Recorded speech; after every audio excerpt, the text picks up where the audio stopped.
Good afternoon, family. Once again, it's your DC dude. If you are already a subscriber to this channel, then I want to welcome you back. However, if you are new to this channel, I recommend that you hit the subscribe button and the notification bell so you can stay in the know about where we're gonna go. So family, today we're gonna take it to the streets. Well, maybe I take it to the streets. So we're gonna drive around and explore what it looks like to drive a car in Washington, D.C. today, and ask the question, are cars even welcome in Washington, D.C. anymore?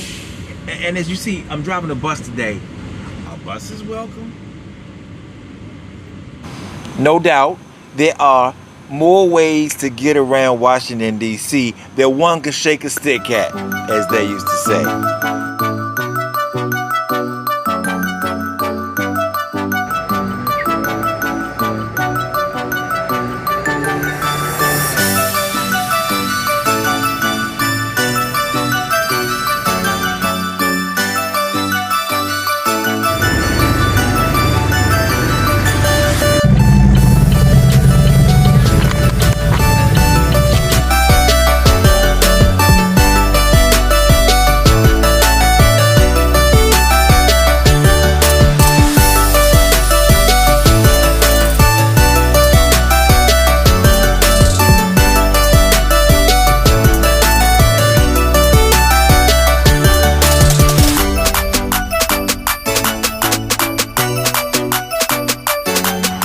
That's right, even a good old-fashioned steamboat would get you around. And that's just a few ways people get around DC today. But the fact of the matter is, the car still dominates, and probably has since the 1930s when they became popular. WTOP News recently reported that just under 80% of people still use cars in and around, into, out of our nation's capital to get around. And that's been pretty consistent since the 1970s. I mean, don't get me wrong, it's a city. I mean, to have a car in the city can typically be more of a nuisance than a benefit. But let us not forget that DC exists within a metropolitan area. And what I was told what metropolitan area is, or the DMV, DC, Maryland, Virginia, is the area inside the Beltway, which includes Virginia, Maryland, and Washington, DC. So one way or the other, all these cars that come in and out of DC every single day bring DC money directly or indirectly. So as far as I'm concerned, DC need to show cars more love. And yet, traffic lanes are being taken away at an alarming rate.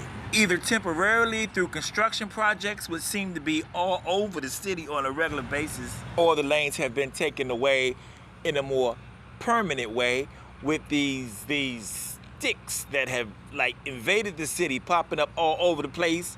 You've seen them. They come in white, they come in yellow. I think the technical term is flex posts or lane markers or something of that nature. The situation that motivated me to do this video particularly is on Minnesota Avenue in Southeast. This is an outrage. They completely took a traffic lane going in both directions from a major thoroughfare.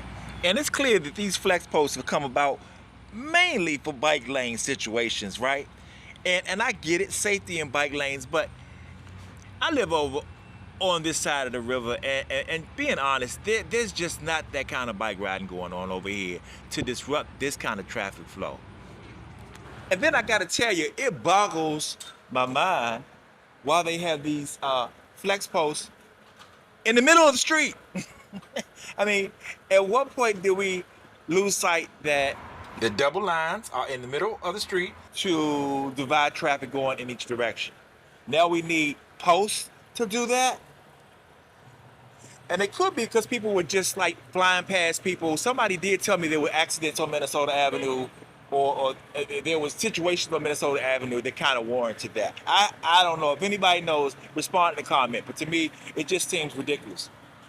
Meanwhile, until we're on some like Jetsons or Fifth Element type of thing where we have cars flying around, can we get our traffic lanes back, please?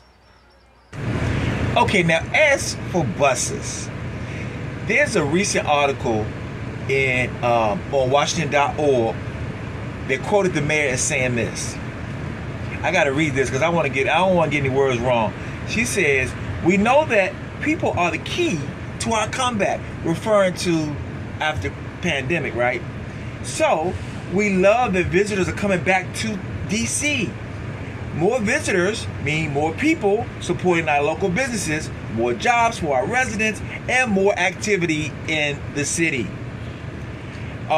So she's referring, like I said, to after. So this was 20.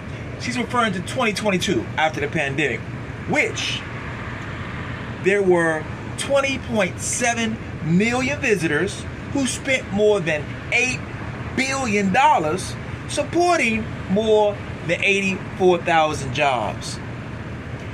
How do you think the bulk of those people are getting around? Right? So why are you making it more difficult for buses to get around? There are a few instances I want to point out that give examples of what's going on for me as a bus driver. So here's an instance in the George Washington University area, which frustrates me every time I have to do a job for a school called, you might have heard of it, School Without Walls. I think it's on G Street, 20-something Street, right? And so when I pulled down to pick them up, the school is on the left side. There used to be a time where I could just pull up and pick them up. But now that you have that bike lane and those markers, and not just the markers, but you got those concrete curb slab things. And there's no other lane to do anything for a bus. So I would go through that frustration a whole lot with not just School Without Walls, but schools all over the city. Okay, here's another situation. You might recognize the place. That's right, East Potomac Park, better known as Haynes Point.